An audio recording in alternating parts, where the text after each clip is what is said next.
Hola, buenos días. Gracias por asistir a esta charla que nos va a dar el doctor Martín Sánchez Adame, de aquí de la FES Acatlán, del Departamento de Diseño.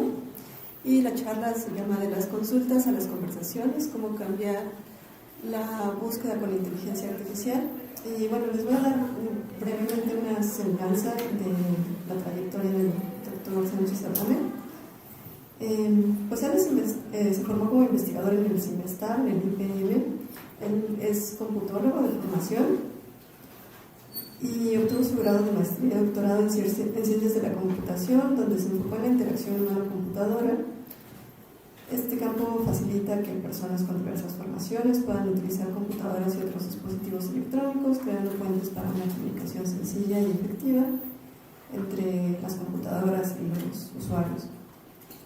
Desde 2018, al inicio de su formación doctoral, ha trabajado con la doctora Sonia Guadalupe Mendoza Chapa, investigadora titular del Departamento de Computación del CIMESTAR, y ha publicado varios artículos, entre los cuales está Towards an Architecture for Educational Chatbots, que publicó en la revista Learning and Collaboration Technologies. Pues bueno, sin más, le doy la palabra al doctor Martín Sánchez Adame y le agradezco mucho que haya aceptado venir a darnos esta charla. Muchas gracias, buenos días a todos. Muchas gracias a la doctora Nancy por la invitación. Y bueno, justamente la presentación habla de cómo en estos breves años donde ha surgido la inteligencia artificial generativa, cómo ha hecho que nuestros procesos de búsqueda cambien desde los buscadores clásicos que utilizamos de toda la vida, ahora con estas nuevas herramientas, ¿no? Con las herramientas de inteligencia artificial generativa, ¿no? Que realmente no son muy nuevas, parece que han existido durante toda la vida, pero pues realmente desde que surgieron hasta que se volvieron populares y se han utilizado, pues no pasan de 2, 3, 4 años como mucho, ¿no? Realmente. Entonces, ¿cómo ha cambiado este proceso, ¿no?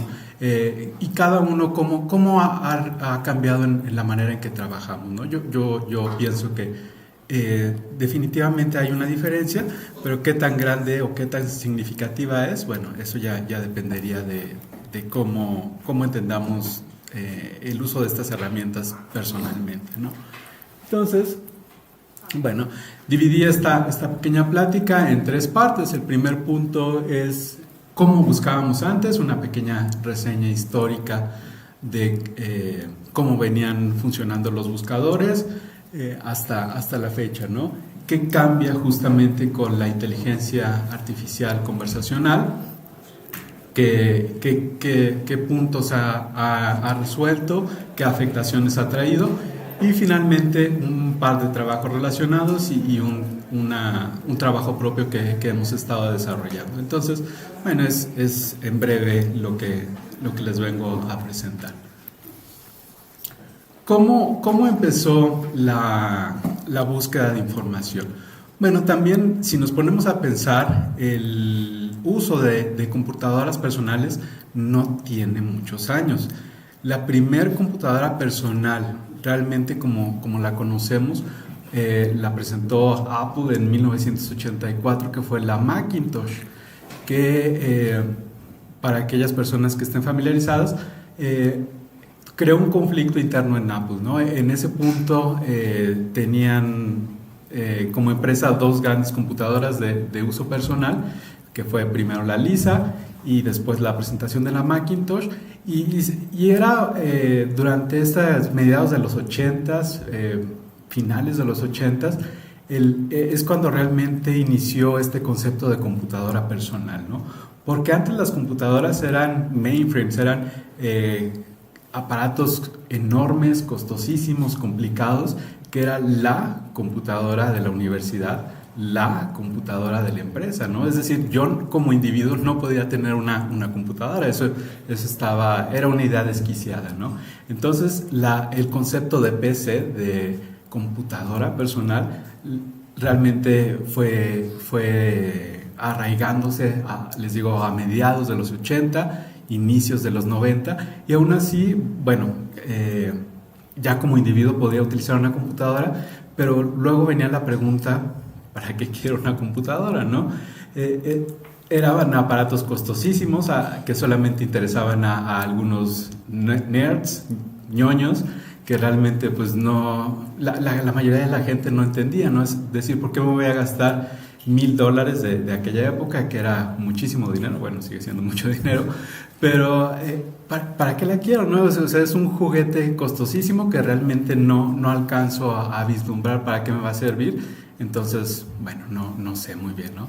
Obviamente con el desarrollo les digo, del concepto de computadora personal, vino a transformarse la computadora como objeto de deseo. Ahora sí, yo quiero una computadora porque ya hay varias, una oferta variada, sobre todo con el desarrollo de software, videojuegos, productividad, entretenimiento y demás, ¿no? Entonces ya quiero una computadora. Y especialmente, ya bien entrados los 90s, viene el milagro del Internet. La gran conectividad, ahora sí, lo hace mucho más atractivo el comprar una computadora, el tener una PC en casa, ¿no? Y bueno, obviamente el Internet en sus inicios pues también era costoso, era lento, era muy complicado de utilizar, ¿no? Y empezaron a surgir justamente esto que se conoce como directorios web, que fue el antecedente de cualquier motor de búsqueda. ¿Qué era un directorio web? Bueno, la web, que es uno de los servicios que nos ofrece Internet, además del correo electrónico, llamadas por IP y otras clases de servicios.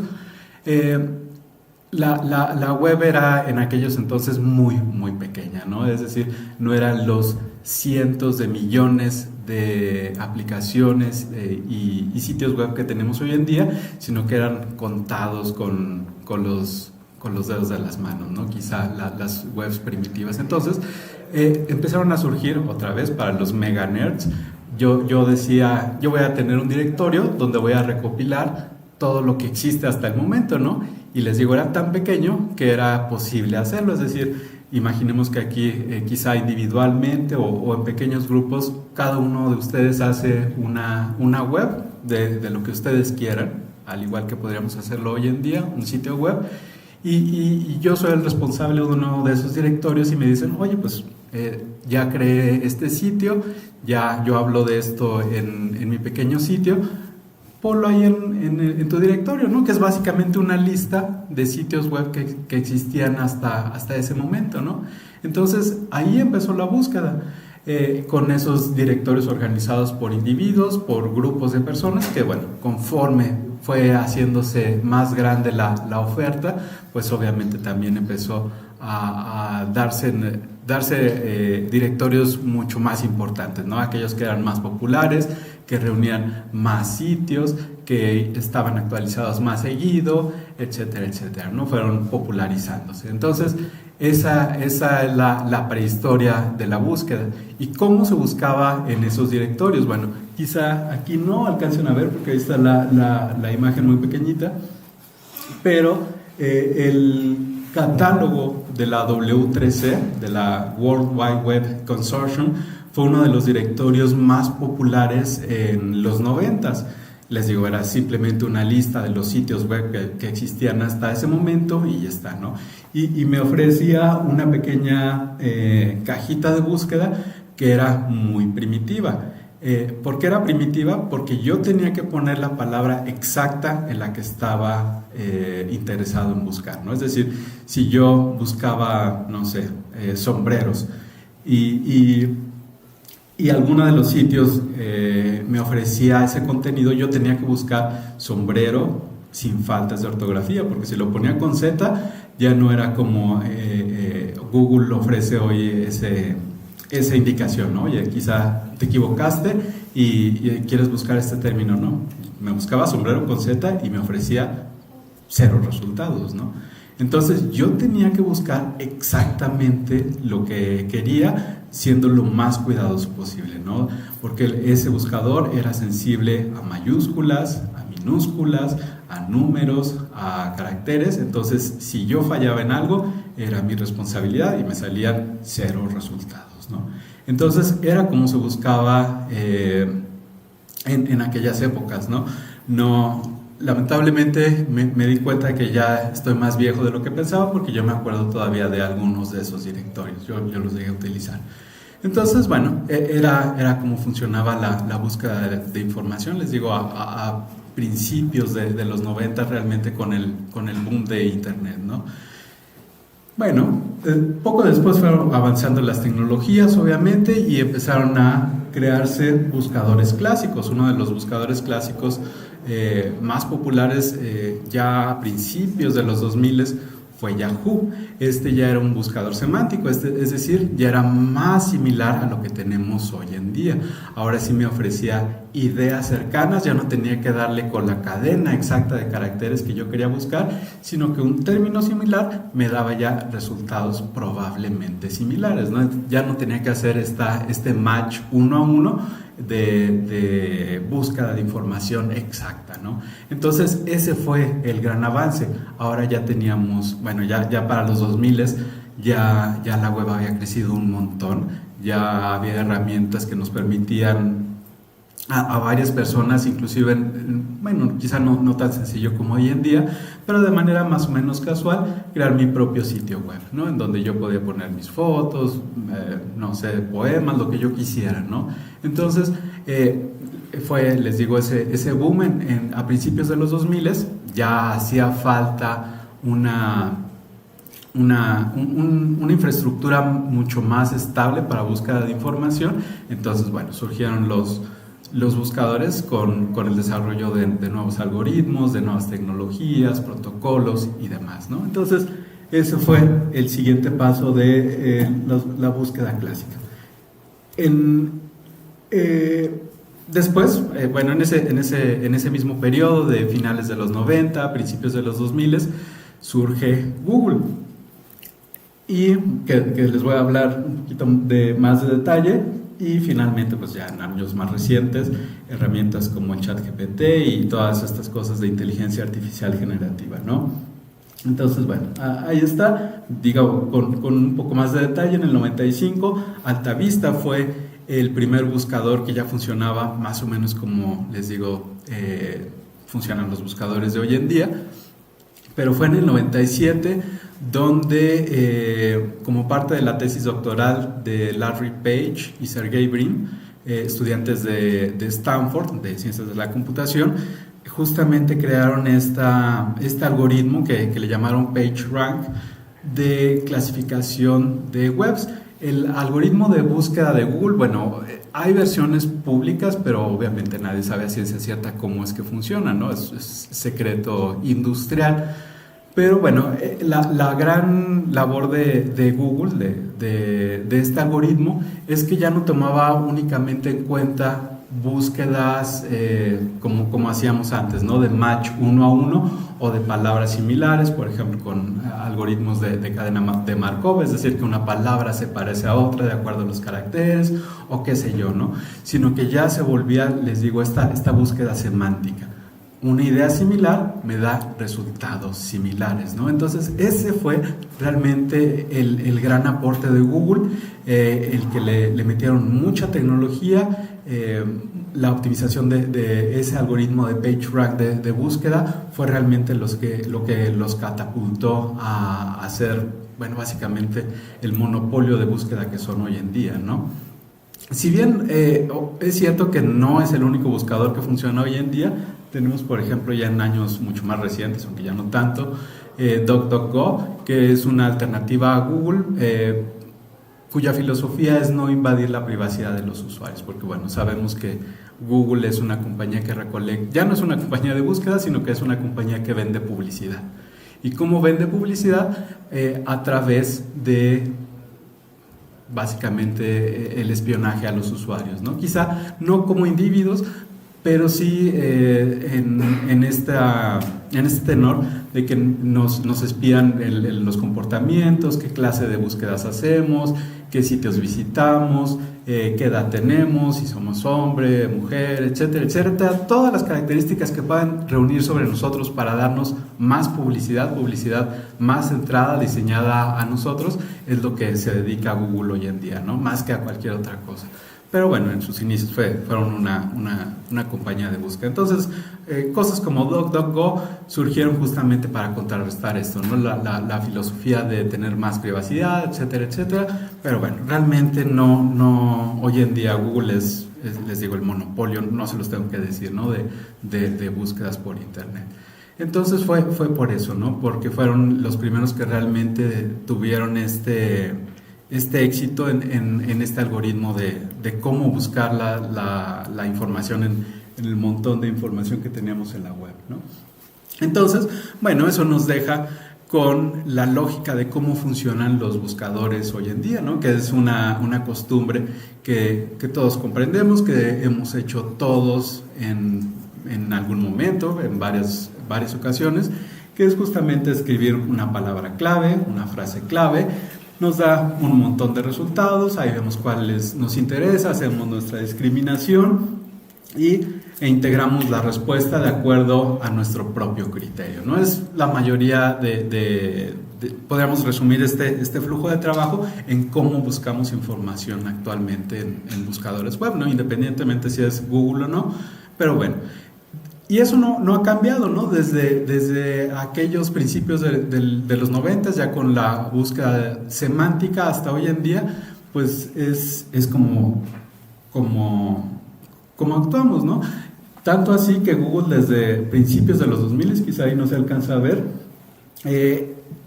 pone la lista de los términos más buscados. Antes solamente los guardaba en Estados Unidos, hoy a partir de... creo del 2015, 2012 más o menos, ya guarda los términos por país, ¿no? Pero este es lo máximo, lo más antiguo que pude rescatar, cuáles fueron los términos más buscados en el 2001. Tenemos cosas como Nostradamus, Britney Spears, Nokia, Harry Potter, los Beatles, Windows XP, CNN, Amazon, Counter-Strike, que creo que porque iba a salir el CSGO en algún momento, si a ustedes les interesa esa clase de cosas, y Anna Kournikova, ¿no? Entonces, es lo que estaba de moda a principios de los 2000. Y es interesante a veces ver cómo va cambiando año con año la popularización de ciertos términos, ¿no? Algo que era sumamente famoso, después decae y ya ni siquiera está entre las 100 búsquedas más populares de un año posterior, ¿no? Es nada más como curiosidad de qué era lo que estaba de moda en aquel entonces, ¿no? Y obviamente, pues aquí se va viendo el poder que tiene Google al reunir esta clase de información, ¿no? La tendencia, cómo va manejando la información, qué clase de narrativa se populariza en un ambiente político, en un país, en una época, ¿no? Google, al saber todo eso, pues es lo que hace realmente que sea valioso como empresa, ¿no?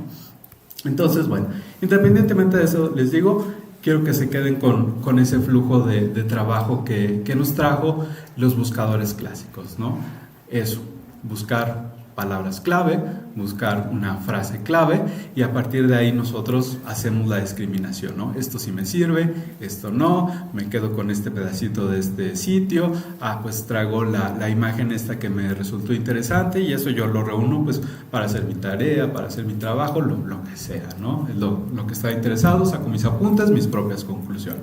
Bueno, eso es como funcionaba. Ahora, como pequeño paréntesis, aquí les traigo más o menos el detalle de cómo funcionaba Google, cómo funciona más o menos hasta el día de hoy, ¿no? ¿Cómo funcionaba la búsqueda? Bueno, funciona mediante estas pequeñas, que para mi desgracia, porque las odio, arañas o crawlers, que bueno, es el símil de porque la web pues, es una red, ¿no? Son pequeños robots, pedazos de software que escanean la web de acuerdo a las directrices que les dé Google, ¿no? Vas a recolectar el título del sitio web, la fecha, los contenidos, y puede ser desde que nada más reúna ciertas palabras clave hasta ya crawlers más poderosos que hacen resúmenes completos del sitio web, ¿no? Entonces, estas arañitas van por todo el internet, por todas las webs, recolectando esa información y regresan a los centros de datos de Google, donde ahí justamente Google almacena toda esta información, ¿no? Entonces, es como crean los índices. Una vez que nosotros buscamos, no buscamos realmente en la web, sino que buscamos en los servidores de Google. Por eso es que las búsquedas son tan rápidas. Hace algunos años Google quitó, no sé por qué, el tiempo que llevaba la búsqueda. Bueno, todavía sigue apareciendo, pero creo que está dentro de las opciones de otros o más o algo así. Ya está oculta. Antes decía, tu búsqueda tardó 0.07 segundos, ¿no? ¿Cómo hacía tan rápido? ¿Cómo hacía la búsqueda tan rápido? ¿Buscar en todo el internet? No buscaba en todo el internet, buscaba solamente en sus servidores. Entonces, Google en sus data centers tiene almacenado esencialmente todo internet, todos los servicios que nos ofrece la web, ¿no? Absolutamente todo. Entonces, Google junto con Amazon, junto con Akamai, junto con Cloudflare, son las 4 grandes compañías que tienen en su poder todo el conocimiento que hay en la web actualmente, ¿no? De hecho, yo siempre les digo a mis alumnos, y parece que me coloco un gorrito de papel aluminio, pero no es así. Si uno de estas compañías cae, si los servidores dejan de funcionar de un día para otro, nos enfrentamos a un escenario del fin del mundo. Porque no solamente controlan sitios web, sino infraestructura hidráulica, eléctrica de países enteros, ¿no? Entonces, no es menor la responsabilidad que tienen estas empresas. Pero bueno, es más o menos como funciona Google, ¿no? Les digo, estas arañitas recolectan información, las llevan a sus centros de datos, que Google tiene centros de datos masivos, y ahí es donde se hace realmente la búsqueda de información. Bueno, justamente entonces con la creación de las herramientas de inteligencia artificial generativa, que es, bueno, en gran medida responsabilidad del aprendizaje profundo, que en 2013, 2014, no recuerdo exactamente la fecha, les dieron el premio Turing a 3 investigadores justamente por ser los padres del aprendizaje profundo. El premio Turing es como el premio Nobel de la computación. Obviamente no hay Nobel de computación porque no existía en los tiempos de Alfred Nobel, pero el símil, el premio más grande al que podría aspirar cualquier computólogo es justamente el premio Turing. Y bueno, el aprendizaje profundo permitió justamente que ahora la inteligencia artificial fuera redefinida a esto de inteligencia artificial generativa, ¿no? Porque el término como tal no es nuevo, existe desde los 80s, creo que fue John McCarthy el que acuñó el término de inteligencia artificial, y se ha utilizado montones de aplicaciones, ¿no? Desde los 60s, ¿no? Sí, es cierto, John McCarthy es de los 60, sí, gracias. Lo tenía mucho más viejo, ¿no? Sí. Entonces, bueno, el aprendizaje profundo realmente es lo que cambió la redefinición de la inteligencia artificial como la conocemos hoy en día, ¿no? Tan popular como es, y bueno, con los servicios que les pongo, por ejemplo, ChatGPT, que inició en el 2022, Claude y Gemini en el 2023, y bueno, entonces lo que les decía, ¿no? Que realmente no tienen tantos años, porque a pesar de que iniciaron en esos años, no es que ofrecieran el producto masivamente, ¿no? Sino que fue quizá en ciertas áreas, las fases betas de pruebas, hasta que ya quizá un año después ya fue popular para todo el mundo, ¿no? Entonces, ¿qué cambió? Bueno, antes les digo cómo buscábamos información: mediante consultas, mediante enlaces, múltiples pestañas, y esto de la síntesis humana, ¿no? Es decir, yo discriminaba, yo seleccionaba, yo decía que me sirve, que no me sirve, y yo hacía ese proceso interno, ¿no? Pero ahora no, ahora hacemos preguntas completas y complejas, es decir, a estos asistentes conversacionales ya no solamente les preguntamos o buscamos por una palabra clave como hacemos en Google, sino que preguntamos toda la duda, toda la complejidad que eso trae consigo, ¿no? Nos da una respuesta directa. Hay diálogo, es decir, si yo le pregunto a cualquiera de estos asistentes, háblame sobre fotografía, y me da, no sé, algunos datos, y yo le puedo seguir preguntando, ¿no? ¿Y cuándo inició la fotografía? ¿Y quiénes son los fotógrafos más famosos actualmente? ¿Cuáles son las técnicas más populares de fotografía? Etcétera, etcétera. Yo puedo tener esta especie de conversación que en contraparte de los buscadores clásicos yo no podría hacer, ¿no? Es decir, yo busco, obtengo información. Si me interesa otra cosa, pues tengo que buscar otra vez, ¿no? Es decir, se tiene que repetir el proceso desde cero una y otra vez. Acá no, es iterativo dentro del mismo ciclo de búsqueda, ¿no? Entonces realmente esa es la gran diferencia, que ahora no buscamos con palabras clave, sino que tenemos estas conversaciones con los agentes de inteligencia artificial, ¿no? Y justamente, bueno, eso trae consigo ciertas ventajas, ¿no? Porque en Google, a pesar de que no es lo mismo desde sus inicios, o sea, a principios de los 2000, por ejemplo, han tenido innovaciones fuertes como esto de la búsqueda instantánea. Antes creo que fue en el 2008 donde lo lanzaron, cuando yo estaba escribiendo el término, antes de darle enter y que me mostrara los resultados, cada vez que yo iba escribiendo antes de darle enter, Google ya tenía precargados los resultados. Entonces eso hacía que fuera mucho más rápido, mucho más eficiente la búsqueda de información. Años más tarde también presentaron esto que le llamaron el grafo del conocimiento, que es cuando nosotros buscamos algo, ya saben que nos sale a la derecha quizá fotitos de lo que nos interesa. Si es un lugar, pues nos muestra el mapa. Si es un comercio, las horas de operación, los teléfonos, cosas por el estilo, ¿no? Y en años más recientes, pues también más abajito nos presenta búsquedas similares, ¿no?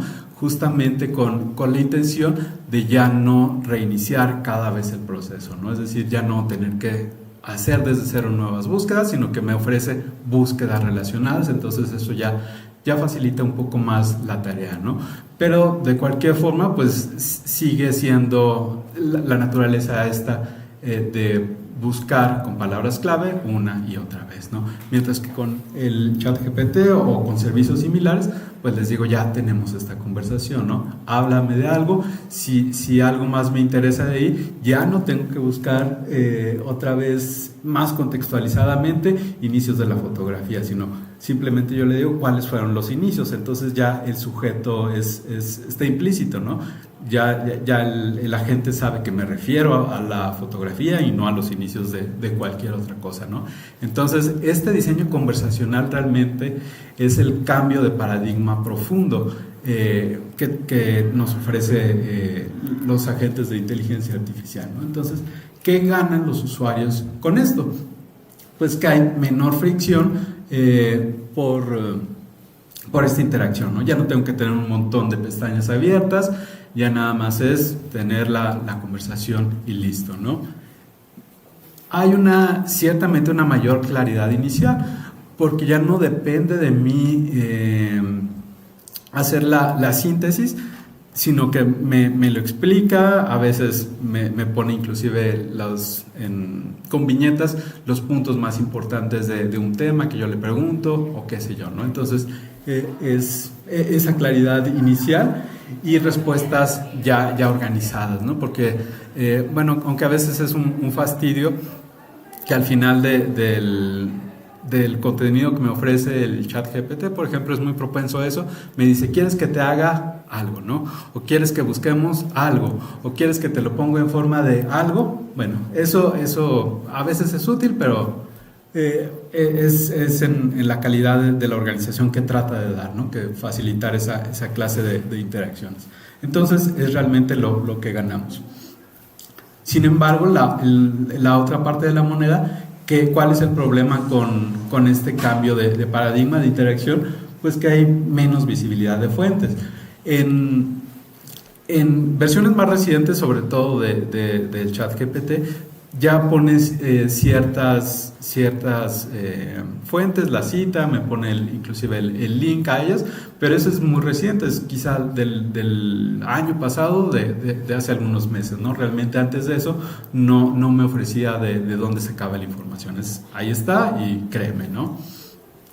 Hay más confianza en el texto bien escrito. Ese es un problema, porque justamente la mayoría de las personas basa su confianza o pone su confianza en aquello que ve que está bien hecho, ¿no? En el caso de la búsqueda de información de texto, pues que esté bien redactado, que parezca lógico, que parezca tener sentido, y para eso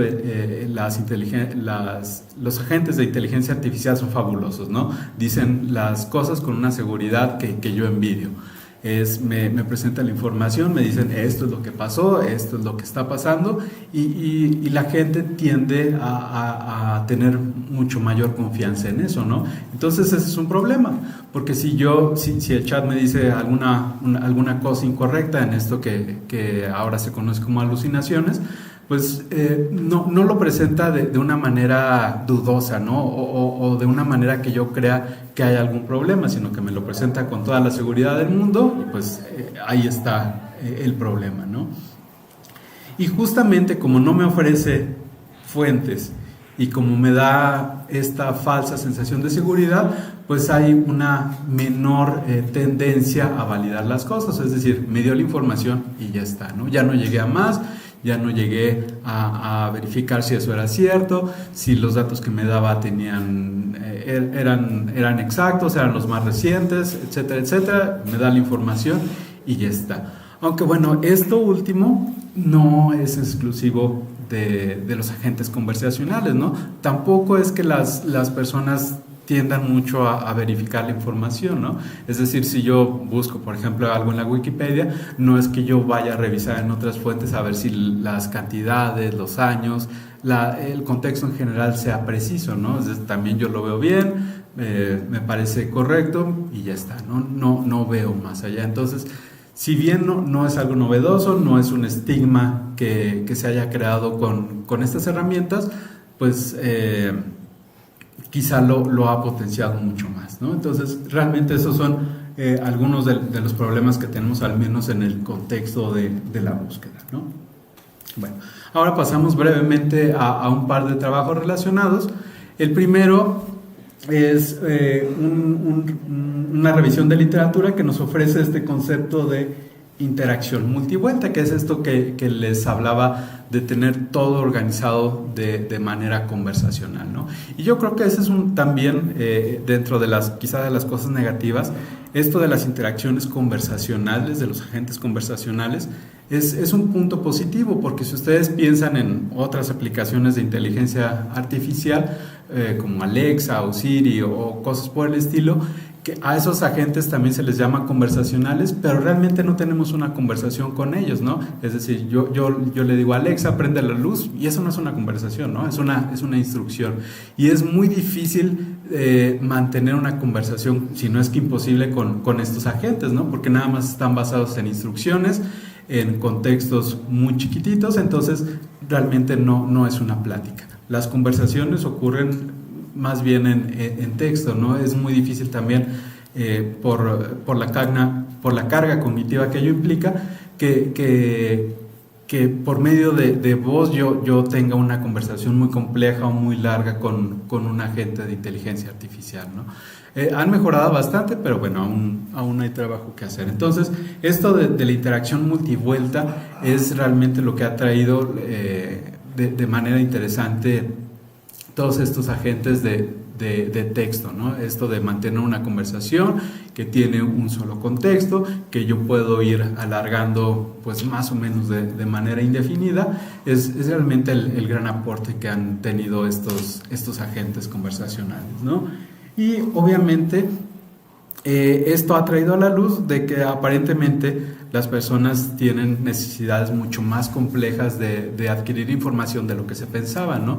porque estábamos limitados al paradigma de los buscadores clásicos, que les dije, buscar palabras clave, nos presentan todos los resultados, yo hago mi síntesis. A veces, o la tendencia que nos revela este estudio, es que justamente parece que eso se queda chico con la mayoría de las personas, ¿no? Necesitamos más búsqueda mejor explicada, con mayores elementos de información, mayores datos, con información más desglosada, mejor desarrollada. Entonces, bueno, esa clase de cosas es lo que es interesante en este trabajo, ¿no? Y además, que también ya nos ofrece este estudio de las búsquedas conversacionales como un tema de investigación, es decir, ya no se estudia casualmente, sino que ya es una rama que aunque no tenemos muchos años en eso, ya está establecida como objeto de estudio, ¿no? Entonces, eso es lo interesante de ese estudio.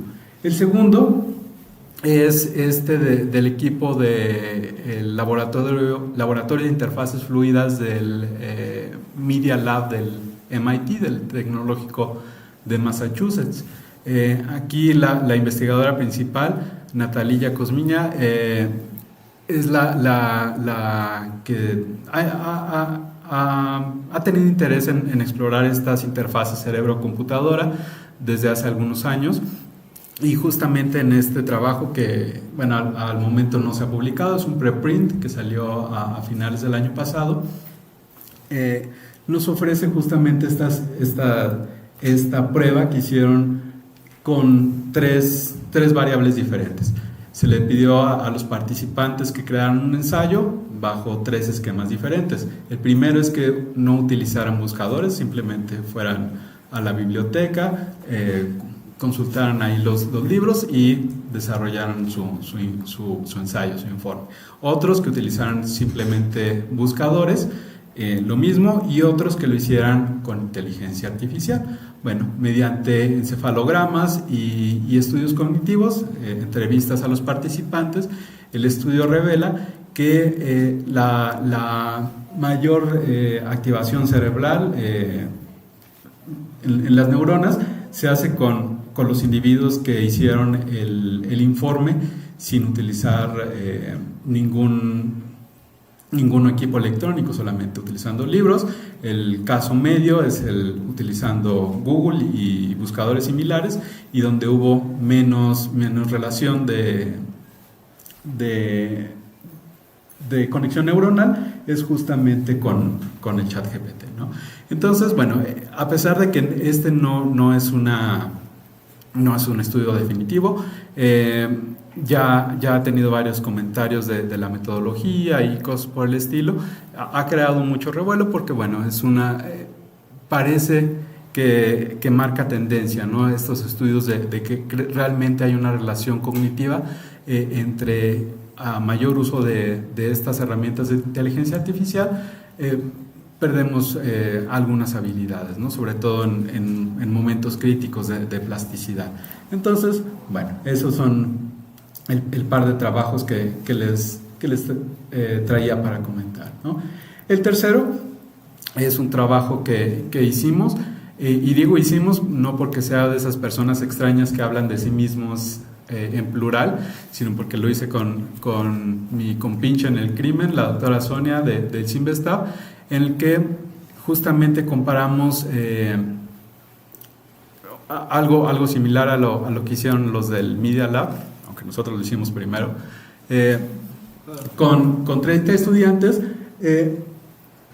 Les dejamos que desarrollaran 3 temas diferentes: inteligencia artificial en medicina, vehículos eléctricos y bueno, su impacto en el ambiente, y organismos genéticamente modificados. También les pedimos que hicieran un reporte de máximo 2 páginas, pero nosotros los dividimos en 2 grupos. Un grupo de 15 estudiantes que únicamente utilizó Google y buscadores similares para crear su informe, y otro que utilizó ChatGPT en su versión gratuita, que hasta el año pasado era la 3.5, que nos ofrecía esta versión sin loguearse y sin nada más, ¿no? Entonces, bueno, fue una tarea escrita y evaluamos carga cognitiva, verificación y comprensión. La carga cognitiva la medimos con un instrumento que se llama NASA TLX, que es uno de los instrumentos, o es el instrumento para autonomacia para medir carga cognitiva. Y verificación y comprensión, creamos un par de rúbricas que nos ayudaron un par de profesores externos al estudio para verificar esto, ¿no? Les dieron un puntaje que, para no hacerlo tan complicado, fue binario, es decir, tenía ciertos elementos, se le sumaba un punto al trabajo, no tenía, se le sumaba 0 puntos, ¿no? Para que fuera más sencillo y fuera más uniforme la claridad de estas cosas, ¿no? Entonces es como hicimos nuestro estudio. ¿Qué resultados obtuvimos? Bueno, el resultado primero de la carga cognitiva es que nos dice que el grupo con ChatGPT reportó menos carga que el grupo con Google. La diferencia no fue concluyente en términos estadísticos, pero sí aparece una dirección clara, como vemos ahí en el diagrama de violín. Conversar con el sistema parece reducir el esfuerzo operativo, ¿no? Es decir, si no están familiarizados con los diagramas de violines, nos muestra una tendencia de los datos, ¿no? Entre más ancho, más disperso está, entre más angosto es donde están más cohesionados las respuestas, ¿no? Entonces, bueno, ahí se ve más o menos que el chat justamente, que el grupo que utiliza el chat GPT tuvo una experiencia mucho más similar entre ellos mismos y parece la tendencia, aunque les digo no es estadísticamente significativa, que tuvieron menos carga cognitiva que utilizando búsqueda clásica. El resultado 2 de la verificación, acá tampoco obtuvimos una diferencia significativa muy grande. Parece que la tendencia también indica que los participantes con el chat GPT tendieron a no verificar tanto la información, únicamente se quedaban con lo que les decía el chat y ya está, ¿no? Pero bueno, es eso lo que encontramos. De la comprensión también, aquí gana ligeramente el grupo que utilizó el chat GPT, pero bueno, eso tampoco es indicador de que se entienda mejor la información, ¿no? Sino que simplemente la manera en cómo hicieron los reportes, los ensayos, los participantes nos indica que al tener esta respuesta mejor redactada, con una forma mucho más clara, básicamente utilizaron elementos de estas respuestas para hacer sus propios informes, ¿no? Entonces, dando como resultado que estos últimos fueran mucho más claros. En cuanto a los aspectos cualitativos más importantes, nos lleva a mostrar que hay una tendencia en que las personas que utilizaron el ChatGPT no tuvieron mayor reparo en verificar la información. Otra vez, esta tendencia de si me lo da bien escrito, parece coherente, es con lo que me quedo y ya está, ¿no? Ya no verifico. Mientras que, bueno, por la propia naturaleza de la búsqueda clásica, me lleva probablemente a buscar en la Wikipedia y quizá en un par de sitios más para tener otra fuente, pero no más, ¿no? Entonces, bueno, esa parece ser la tendencia acá, ¿no? Que hay más búsqueda y revisión dispersa, pero no, realmente tampoco hubo una diferencia muy grande, ¿no? Entonces, las implicaciones que tuvimos para este estudio es que la inteligencia artificial ayuda a empezar a familiarizarse realmente con un término nuevo, para buscar información con la que no estemos muy familiarizados. Sin embargo, pues tiene que quedar claro que la inteligencia artificial no sustituye el verificar y que la claridad no garantiza la verdad, ¿no? No necesariamente porque esté mejor redactado, porque tenga una mejor forma, quiere decir que sea la información correcta, ¿no? Entonces, ¿cómo podríamos mejorar si ya tenemos todas estas tendencias de utilización de búsqueda de información con inteligencia artificial? ¿Cómo podríamos mejorar el uso de estas herramientas? pues bueno, pedir justamente estas explicaciones iniciales, que nos dé fuentes más claras, que nos dé fuentes precisas de la información y, bueno, contrastar, ¿no? Todavía, sobre todo si se trata de datos críticos, ir a verificar que realmente esta información sea correcta y pues esto último que existe desde que existen las tareas por internet, ¿no? Verificar la información y no copiar y pegar, ¿no? Sino pues no, se vuelve un ejercicio trivial. Entonces, bueno, a manera de conclusión es que justamente estamos pasando de buscar documentos a conversar con ellos, ¿no? Y les digo, la conversación es esto, quizá es muy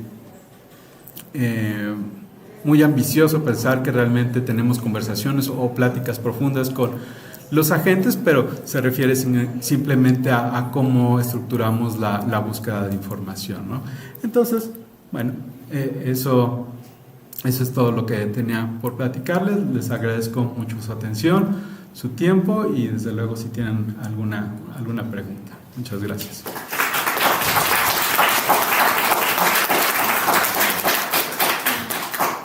Por allá Frida tiene una pregunta. Primero, buenos días. Una disculpa, llegué algo tarde. Entonces, no sé si lo haya comentado durante la plática. Es una pregunta curiosa. Bueno, son dos. La primera es respecto a estos directorios web. Usted dice que tiene que hacer una búsqueda muy exacta. Y entonces, bueno, primero sería si eran buscadores a nivel universal, o sea, cualquiera que tuviera pues acceso a ellos lo puede buscar. Y siendo así, ¿qué pasa con los acentos? Porque hoy en día, incluso en algunas páginas, me parece que es difícil ponerlos, te aparecen caracteres raros. Entonces, pues en inglés no usa bastantes acentos. Entonces, ahí cómo funcionaba más o menos esa búsqueda. Bueno, en la primera parte sí es búsqueda universal o era búsqueda universal, pero en el entendido de que les había mencionado que la web era muy chiquitita, o sea, no había millones y millones de sitios, era 100, digámoslo, y eso era mucho quizá al inicio, entonces pues es muy fácil listar los 100, ahí tenemos el universo de todo lo que existía en la web, ¿no? Entonces sí era universal. Y en lo segundo de los caracteres, no. Mi memoria no me da para tanto, pero no sé en qué versión exactamente de HTML, pero fue mucho después, muy posterior a esto de los directorios, en que ya se incluyó la codificación UTF-8, es decir, la que ya incluye cosas como los acentos, como la ñ, como la cedilla, todo eso, ¿no? Entonces realmente ese no era un problema por codificación, simplemente no se podía.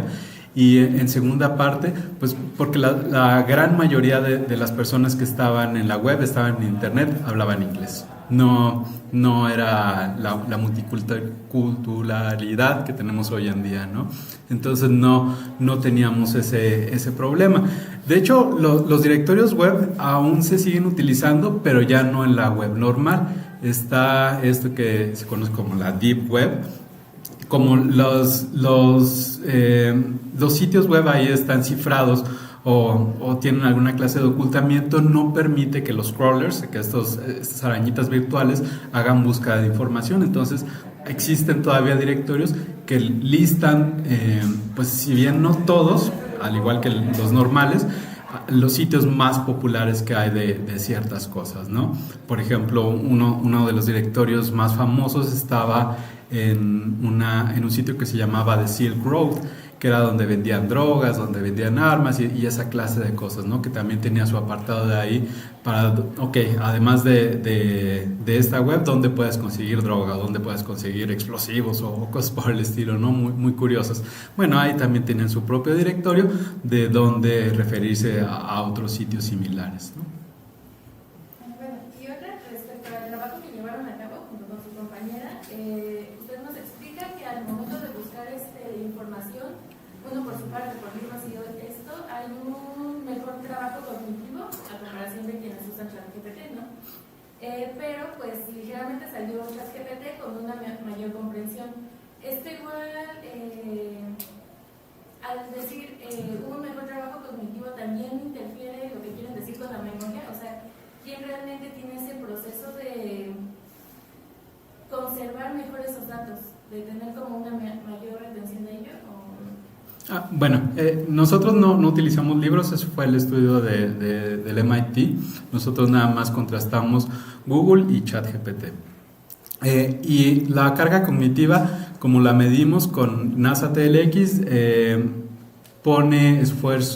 mide esfuerzo físico, mental, memoria de trabajo, que es memoria inmediata, esfuerzo físico, mental, memoria, usabilidad, que es eficiencia, eficacia y satisfacción, y se me está yendo un indicador más. No podemos decir concluyentemente que hayan tenido quizá un mejor proceso de aprendizaje, ¿no? Que hayan retenido más la información, porque simplemente no medimos eso, ¿no? Entonces no podría decir algo sobre ello, al menos en nuestro estudio. Hay más preguntas de Daniel, Fátima, Alexis y luego Alexander. Bueno, para empezar, muchas gracias por la presentación. Me parece muy importante estos temas, sobre todo en la actualidad. Mi pregunta va enfocada al proceso de diálogo de la inteligencia artificial, porque no sé si se estudia mucho o si se ha estudiado el proceso que tiene el diálogo, porque muchas veces cuando dialogas con la inteligencia artificial parece que comprendiste perfectamente las cosas, ¿no? Y luego como que parece que pues te da sesgos de confirmación, como que te afirma que eres muy inteligente o bien hecho, o que pues esos como sesgos de que como que te enaltece mucho. Entonces no sé si hay algún estudio que justamente que se dedique a investigar como que ese fenómeno. No se me viene uno a la cabeza, probablemente sí haya. No es exactamente mi área esto del lenguaje, pero sí, efectivamente, al menos en cuestiones de interacción, sí existe este sesgo de confirmación o sesgo de autoridad, que también aparece mucho en esta clase de sistemas, ¿no? Es uno de los problemas que tenemos, sobre todo porque, bueno, los grandes modelos de lenguaje pertenecen a compañías privadas, entonces realmente no tenemos los procesos exactos que siguen dentro, ¿no? Es decir, el modelo estocástico está detrás de una caja negra, obviamente también es un secreto industrial, no sabemos qué está pasando allá adentro, ¿no? Con modelos locales quizá es un poco más fácil de ajustar estos modelos, pero también se vuelve complicado porque se requiere hardware muy pesado, ¿no? Se requiere sobre todo mucha memoria RAM, que ahorita está carísima gracias a estas compañías, también procesadores pues relativamente eficientes.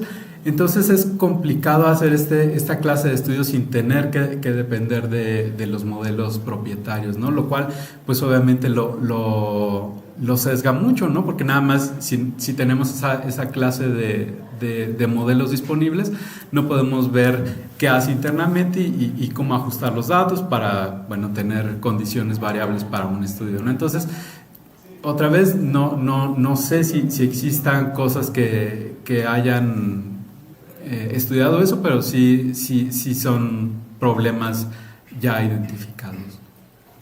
Gracias. Yo sí conozco un estudio que ¿Sí? mide eso, sí. Lo que miden es qué tanta confianza tienen los participantes del estudio y qué tanta capacidad de pensamiento crítico tienen, y entonces ya no me acuerdo bien cómo son los detalles, ¿no? Pero en el resultado del estudio muestran que a mayor confianza de los sujetos, más es su capacidad de criticar y verificar las respuestas que les da ChatGPT, mientras que a menor confianza más creen las respuestas que les da ChatGPT, ¿no? Entonces como que miden algo así como la correlación o la variación entre pensamiento crítico y confianza en uno mismo, ¿no? Pero no me acuerdo ahora mismo de los autores, pero si quieres te lo puedo pasar luego. Sí, Luego estaba Fátima, luego Alexis, Alexander, y luego Estefano y luego Fred. Buenos días. Buenos días. Sobre todo mi pregunta, bueno, es como una pregunta y como curiosidad, ¿no? Yo recuerdo que, por ejemplo, cuando yo iba en la preparatoria,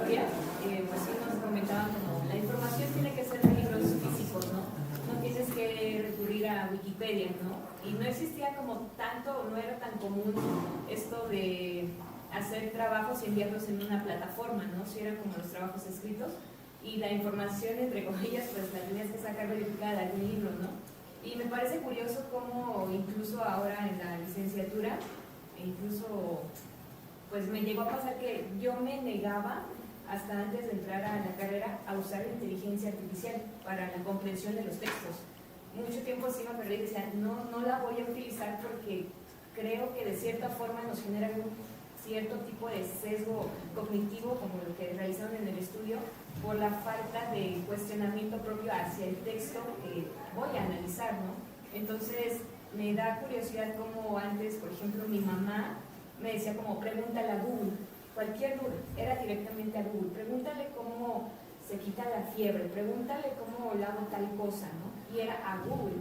Y actualmente, pues le digo a mi mamá como, bueno, si tienes cualquier duda, pregúntale a Chat o pregúntale a Gemini, ¿no? Y ahora ya mi mamá no me dice, pregúntale a Google, me dice, pregúntale a Chat o pregúntale a Siri, ¿no? Entonces me parece curioso cómo generaciones, por ejemplo, mi mamá es de 65, les parece muy interesante o muy poco creíble cómo la inteligencia artificial, el internet y todo ese tipo de cosas, de cierta forma ella piensa que sí puede llegar a gobernarnos, y era lo que vimos como en clases anteriores sobre si la inteligencia artificial podría llegar a tener algún tipo de conciencia, ¿no? Y lo llegué a comentar con algunos de mis compañeros, porque a mi mamá o a gente de edades de los 60 para arriba sí les genera algún tipo de miedo, ¿no? Esto de robótica y cosas así.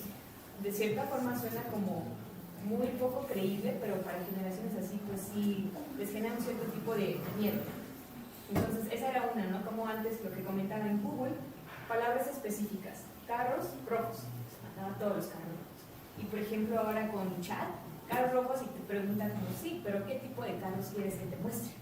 Nissan, Chevrolet, o qué marca, ¿no? ¿De qué año? ¿Qué modelo? Y antes Google era, pues, ahí están todos, el que tú quieras, y era lo que decía como en su trabajo, ¿no? Tenías que recurrir a muchas páginas para encontrar toda la información que tú de cierta forma requerías, ¿no? Me acuerdo que Wikipedia estaba prohibidísimo y te ibas a Yahoo, ¿no? Yahoo Respuestas, y a ver cuál te convencía más de los comentarios que cualquier gente random hacía, ¿no? Entonces, mi duda es como, ¿es posible que de cierta forma la inteligencia artificial en un futuro se vuelva de cierta manera indispensable? Porque a mí me generaría como preocupación, ¿no? En el aspecto, por ejemplo, de filosofía, la lectura de textos te la resume así, ¿no? Y es como, ¿dónde queda la parte cognitiva de la crítica, ¿no? Como ser humano, tú como estudiante de letras, de historia, que son textos, es muy diferente a la de los matemáticos. Me estaba acordando precisamente de esta aplicación de alfa, no sé qué, que le tomabas como foto a el problema matemático. Ah, Wolfram Alpha. Ajá, y le tomabas foto al problema matemático y te lo resolvía, ¿no? Y de cierta forma es como más, son matemáticas, son exactas, ¿no? Son precisas, y no sé si de cierta forma esas aplicaciones en ese tiempo tenían cierto tipo de errores, ¿no? Y pues como no conoces a lo mejor el resultado, confiabas en el resultado que te diera, ¿no? Entonces, con Chat y con Gemini, la reciente que es Cloud, que me parece que en un reportaje escuché que se volvió como la mejor sobre Chat este año, con lo que va de este año, por la precisión de sus respuestas, ¿no? Entonces, mi duda es esa, ¿no?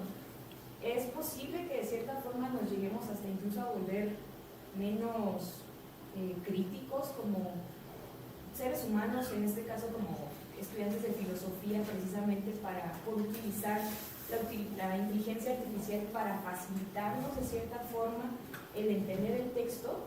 Pero es como le comento, a mí me genera preocupación, porque entonces ¿dónde queda como tal la parte crítica del propio cerebro, tu propia chambita que tienes que hacer, solamente porque ya no quieres tomarte el tiempo de entender un texto tan complicado como Hegel, como Nietzsche o incluso Platón, ¿no? Entonces, ¿cree que de cierta forma se llega a volver como incluso hasta indispensable para nuestra vida cotidiana y peligroso de cierta forma? Qué interesante, ¿no? Me gustaría decir que no se va a volver indispensable, pero todo parece indicar que sí. ¿Por qué? Bueno, yo me dedico a interacción humano-computadora. La gente, sobre todo la gente mayor, si hablamos de este mismo instante de la historia, es muy reticente a utilizar computadoras. ¿Cuántas personas, quizás nuestros papás, nuestros abuelos, si son muy jóvenes, tienen esta mentalidad, no le muevas porque lo vas a descomponer? Porque justamente hay un montón de menús, de opciones, etcétera, etcétera, ¿no? Entonces, la interacción con lenguaje natural obvia muchas de esas cosas. Por eso a los viejitos les encanta pedirle canciones a Siri o a Alexa o cosas por el estilo, ¿no? Porque no hay necesidad de configuración, no hay menús, no hay buscar, no hay leer, es ponme la canción, dame el video y ya me lo entrega, ¿no? Entonces, eso obvia muchos pasos, hace que la interacción se vuelva mucho más humana al tratarse de un diálogo, por así decirlo. Entonces, sí, yo creo que la tendencia de interacción va mucho hacia allá, sobre todo con las personas mayores, ¿no? O inclusive ya no hablamos mayores, quizá, no sé, de unos 50 años para arriba, que no crecieron con tanta tecnología computacional como generaciones más recientes, ¿no?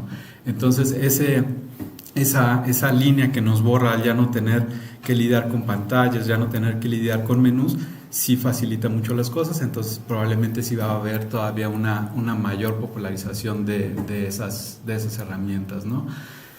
Y con las generaciones más nuevas, que de hecho es la tendencia curiosa, no saben utilizar computadoras. Eso yo lo veo, tengo alumnos de primero y no saben, les cuesta mucho trabajo visualizar qué es un sistema de archivos, qué es un archivo, que si se guarda localmente, que si se guarda en la nube. Ellos piensan como si estuvieran manejando su teléfono, ¿no? Entonces ahí también se vuelve preocupante, porque si no saben utilizar computadoras, a pesar de que son muy jóvenes, no existe esta tendencia tampoco de los menús, de la complejidad y demás. Entonces, ¿hacia dónde va la brújula de interacción? Otra vez a los sistemas conversacionales, ¿no? Entonces, probablemente sí marque una tendencia, sí marque una dependencia, ¿no? ¿Qué tanto? Ahí es uno de los grandes problemas, ¿no? O una de las grandes incógnitas. Justamente Claude es uno de los mejores modelos, como indicas, no tanto para tareas de carácter general, sino sobre todo en programación. Bajo ciertos esquemas de programación tiende a ser mejor, pero tampoco sustituye a un buen programador, porque justamente, yo no soy programador, pero para las personas que les gusta eso y tienen a hacer buenos desarrollos, buscan la elegancia, ¿no? La utilización de algoritmos, la optimización de ciertas técnicas y demás. A este punto todavía no llega la inteligencia artificial, la mayoría de los modelos, ¿no? Tiende a hacer cosas muy complejas, tener mucho overhead por cómo hace las cosas, pero se va acercando peligrosamente más a un buen programador, ¿no? Todavía no podría decir que lo iguala, pero quizá ya no estemos tan lejos, ¿no? Entonces, al menos sería ya muy especulativo de mi parte, pero al menos en la tendencia que tenemos de tanto de las generaciones estas más nuevas como de las mayores a la reticencia al uso de tecnología, de computadoras, probablemente sí vaya siendo más popular esta clase de sistemas antes de que se vayan desfasando, ¿no? Entonces sí es preocupante todos estos temas de la dependencia, de basarse en los discursos, sobre todo, como les digo, ¿no? Porque no son modelos privados, no se pueden auditar, ¿no? Dependen de cosas cerradas, son cajas negras, industrias privadas. Entonces tampoco la legislación, al menos hasta el momento, no nos da mucho margen de maniobra, ¿no? Entonces yo creo que sí se puede volver un gran problema si es que no cambia. Sí, y con lo del lenguaje, por ejemplo, y la confianza que se le da a la inteligencia inteligencia artificial porque te habla de forma clara. Por ejemplo, yo en textos de filosofía le pongo, por ejemplo, en el seminario vimos a Perón, y yo le pedí como un ejemplo, ¿no?, sobre este texto, y me dio un ejemplo de unas sillas, ¿no? Entonces, ya al comentarlo en clase con el profesor, me dijo que el ejemplo era incorrecto, ¿no? Pero en el texto tú lo lees y pues, te hace sentido, ¿no? Bueno, pues sí, tiene sentido el ejemplo, ¿no? Pero realmente ya hablándolo con un profesor, te dice, no, es que está mal. Pero tú confías en el lenguaje que te da la inteligencia artificial, ¿no? Entonces es a mí como la duda o la cuestión del sesgo de realmente nosotros querer comprender por comprender o simplemente, ya ahí está, ¿sabes? O sea, entregar como el trabajo y listo, lo que pues me parece pues preocupante, ¿no? Porque a final de cuentas, estando a un nivel de licenciatura, pues, o cualquiera que quiera ejercer alguna profesión, me parece alarmante, ¿no? Cómo no se encuentra de cierta forma modulada o hasta qué punto podemos cuestionarnos el confiar en la inteligencia artificial, incluso como psicólogo, ¿no? Me parece que igual vi un reportaje que decía que actualmente la población joven, de los veintitantos, ya no está como tan confiada en acercarse a un psicólogo o a un profesional del área médica de la salud. ¿Por qué? Por varios factores, ¿no? El económico, el tiempo, lo que sea. Y recurrimos como que lo más fácil, ¿no? Que es la inteligencia artificial. Y tú le cuentas tus problemas, ¿no? Peleé con mamá, con tu papá, con mi novio, lo que sea. Y tú le crees, ¿no? O sea, porque tiene esta como configuración, quiero entender, de siempre darte como ánimos, aliento, de estás bien, tienes la razón. Y a mí eso pues como que me genera un poco de conflicto porque yo sí le he dicho como no me digas lo que quiero escuchar o lo que quiero leer, quiero que seas precisa tu respuesta porque tal cosa, ¿no? Y empieza como a darte un lenguaje diferente con temas de, está bien, voy a cambiar el lenguaje por el que me pides para ser precisa, tal, y empieza a sacar términos de vamos a utilizar la navaja de ropa, vamos a utilizar tal cosa, y precisa mucho, ¿no? Pero igual es como preocupante hasta en ese aspecto, ¿no? Entonces, hasta el lenguaje se puede hasta llegar como a deformar de cierta forma por cómo nosotros lo entendemos, pero pues no sé cómo eso puede llegar a tener algún tipo de solución o si llegara a ser posible incluso no confiar, yo creo, plenamente en la inteligencia artificial actual. Probablemente ya no nos va a tocar una inteligencia artificial o algo tecnológico ya bastante preciso, exageradamente al punto, ¿no? Entonces mi duda es como, ¿qué es lo que usted piensa referente a este tipo de cuestiones sobre la confianza en el lenguaje que nos da la inteligencia artificial al preguntarle cualquier tipo de cosa? Bueno, yo creo que es curioso porque justamente desde los primeros, el primer agente conversacional que fue Elisa, no sé si salió a finales de los 80, principios de los 90, que era una especie de psicólogo, ¿no? Que básicamente era, yo le decía, me siento solo, y el chat me regresaba, ¿por qué te sientes solo?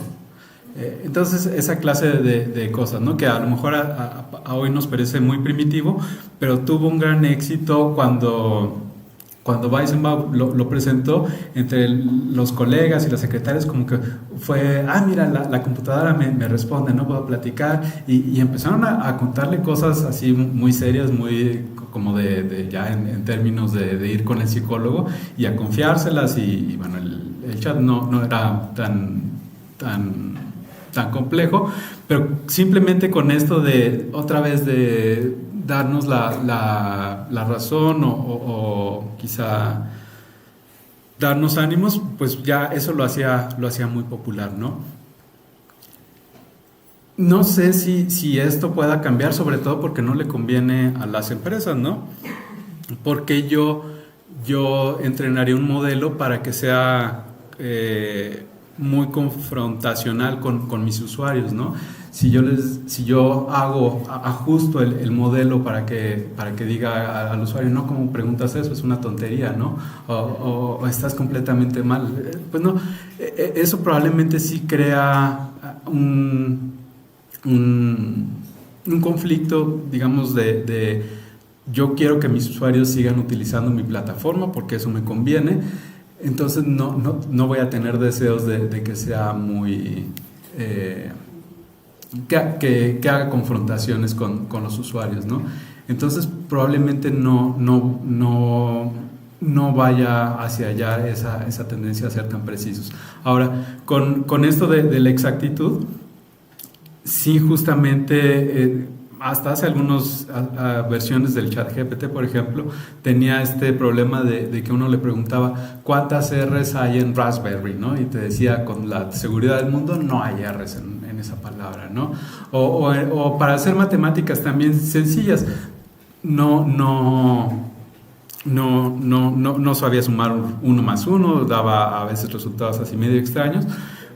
Bueno, esto se debe justamente a la naturaleza propia del modelo, porque los lenguajes, los agentes conversacionales son grandes modelos de lenguajes que son básicamente modelos estocásticos, es decir, si yo les digo el cielo es color, ¿qué es lo que más probablemente me vayan a responder? Azul, ¿no? Aunque sabemos que el cielo puede tener 1.000.000 de colores, quizá lo más probable es que la siguiente palabra para concatenar sea azul. Entonces es como funciona, ¿no? No hay realmente un razonamiento detrás. ¿Cómo hace ya tareas mucho más complejas? Justamente llama a otras herramientas el modelo que hay detrás, ¿no? Por ejemplo, para hacer matemáticas ahora el ChatGPT utiliza mucho Python y cosas por el estilo, ¿no? Entonces ya no es la pura herramienta aislada. Justamente uno de los padres del aprendizaje profundo, Yann LeCun, que es el investigador principal en Meta para cuestiones de inteligencia artificial, dice que los grandes modelos de lenguaje, los LLMs, ya se quedaron cortos, que es el límite, como ya los vemos, probablemente vamos a subir 1 o 2 escalones más y hasta ahí va a llegar la capacidad, que la inteligencia artificial va por otro lado. Pero, bueno, no sé realmente qué tan cierto sea eso, ¿no? Si es pura especulación por parte de LeCun. Es difícil, sobre todo, entrenar esta clase de modelos que funcionen bien en cuestiones generales y que también funcionen bien en cuestiones tan específicas, ¿no? Como para hacer cosas de filosofía o de matemáticas o de programación. ¿Funcionan bien para eso o funcionan mal para otra cosa, ¿no? O sea, todavía no, y no sé si sea posible, otra vez por la naturaleza de estos modelos, que sean buenos en todo. Quizá lo que podría llegar a pasar es que tengamos varios modelos pequeños y haya como una especie de metamodelo que procese las entradas y salidas de estos módulos, ¿no? Que eso es muy clásico en arquitecturas de software. Pero bueno, probablemente si es que esto llega a pasar, otra vez vamos a seguir con la tendencia de que nos vamos a encontrar problemas así muy, muy específicos. Y el chat o cualquier otro agente va a ser muy bueno en eso o muy malo, ¿no? Entonces no hay como que este punto medio, pero justamente es por eso, ¿no? Por la naturaleza estocástica de cómo funciona. Y otra vez, pues dependemos del desarrollo independiente para hacer más estudios de esto. Bueno, obviamente las personas que se dedican a los modelos generativos y ver qué tanto evolucionan para hacer tareas mucho más precisas, ¿no? Yo creo que justamente ahí está la salvedad de este discurso de que la inteligencia artificial nos va a sustituir a todos, ¿no? O a sustituir a personas con trabajos más repetitivos. Ciertamente va a haber pérdida de trabajos, ¿no? Cada vez que hay una nueva revolución tecnológica, pensemos desde la revolución industrial, hay pérdida de trabajo. Si una persona se dedicaba a hacer que piedras grandotas fueran piedras chiquitas, eso ahora ya lo hace un robot, ¿no? Pero bueno, tampoco hemos tenido, y yo creo que al menos esa es mi esperanza, que tampoco vaya a ser la sustitución masiva. Yo doy clase en diseño gráfico, a pesar que no soy diseñador gráfico, que haya la sustitución completa de los diseñadores, ¿no? Que ya no valga la pena estudiar diseño gráfico. Eso me parece una tontería porque, bueno, simplemente todavía no llegamos a eso, ¿no? Pero, bueno, yo creo que ahí está entonces el asunto, ¿no? El cómo estos modelos todavía no sirven. No sé si vayan a servir todavía o en un futuro que alcancemos a ver para tareas mucho más precisas, ¿no?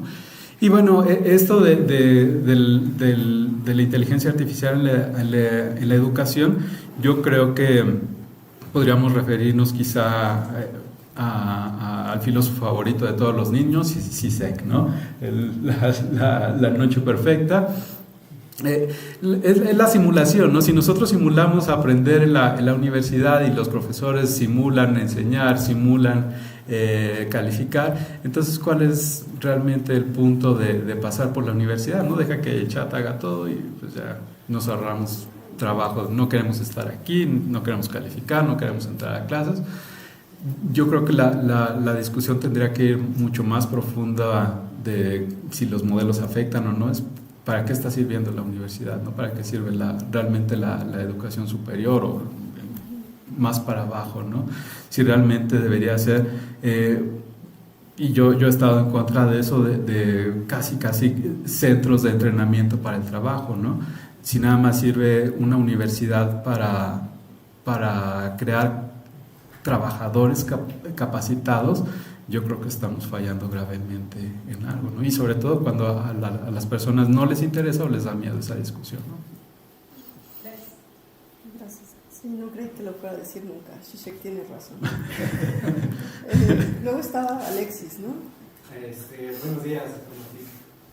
Bueno, mi pregunta va relacionada con lo que mencionaba usted de Google Search, acerca de esto de que dice que pues, prácticamente ya Google ya no es un buscador, sino que se dedica a vender anuncios, ¿no? Y lo vemos claramente cuando googleamos cualquier cosa y en las primeras búsquedas encontramos, vemos que arriba dice patrocinado, ¿no? Patrocinado.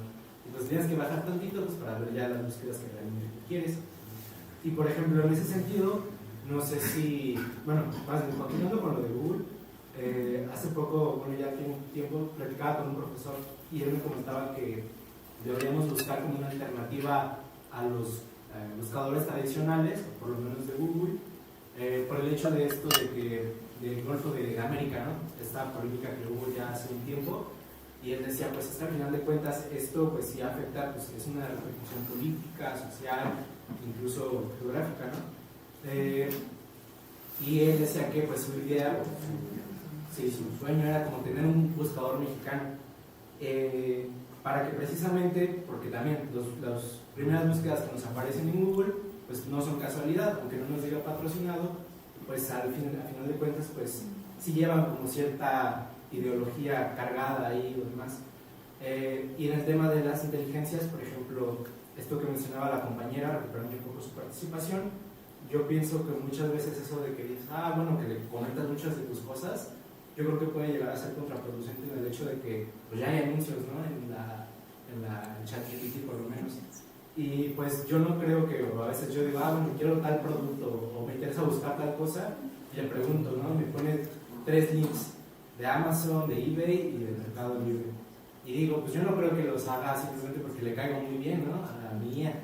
Entonces, pues probablemente en esa carga de querer tener más dinero, porque pues vemos que las empresas de ella pues tampoco es como que ahorita están generando mucho, pues trato de no hacerlo. Pero sin embargo, no sé si hay alguna alternativa, tanto de una IA o de un buscador, o si es posible hacerla, ¿no? Obviamente pues no yo, o lo pienso más como un nivel de una universidad o así.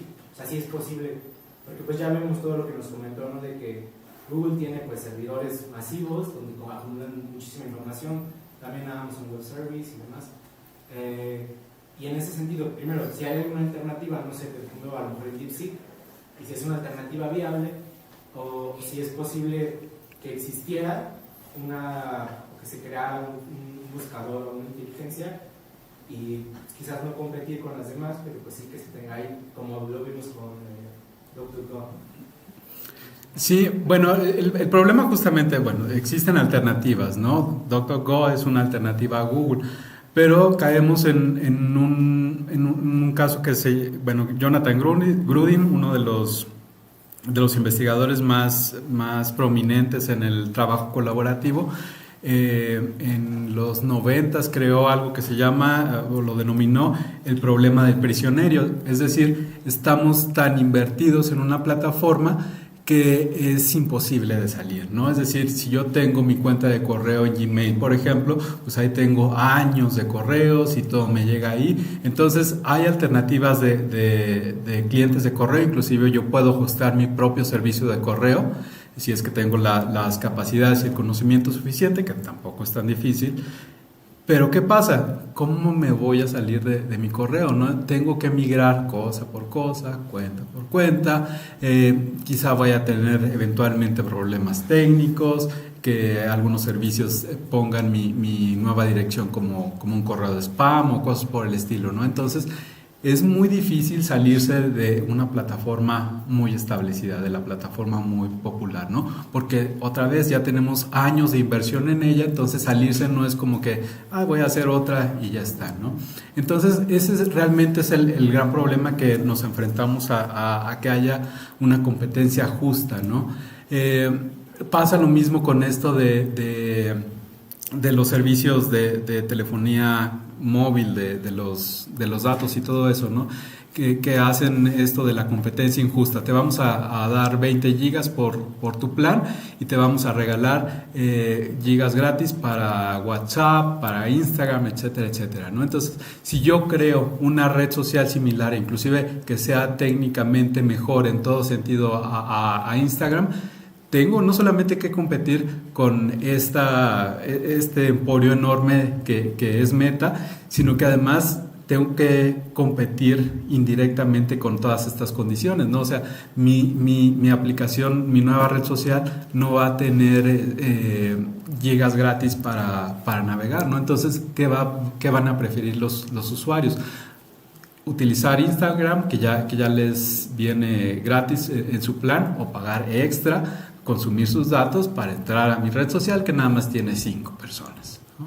Entonces sí se vuelve una competencia desleal desde muchos puntos de vista.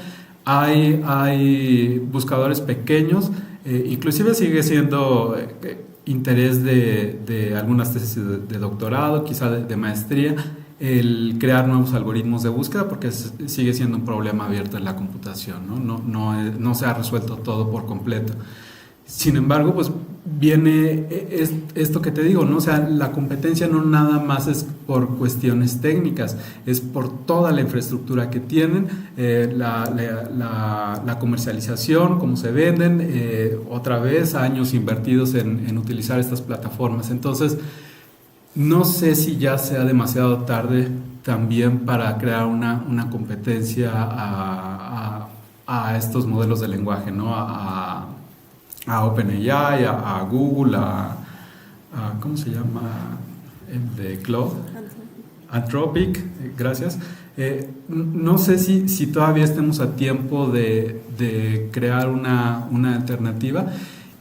Y otra vez esto de que sea sin ánimos de lucro, que sea una plataforma abierta, se vuelve complicado, ¿no? Porque ¿de dónde voy a sacar los recursos? Simplemente para tener un servidor que esté encendido las 24 horas del día, los 7 días de la semana, que tenga infraestructura como debe ser de un servidor, es decir, que yo le pueda cambiar la componentes hot swappable, ¿no? Es decir, mientras esté encendido para no dejar sin servicio a mis clientes, ¿de dónde voy a sacar los recursos? ¿Cómo voy a planear esa infraestructura, ¿no? Entonces, se vuelve muy complicado si no es una solución comercial.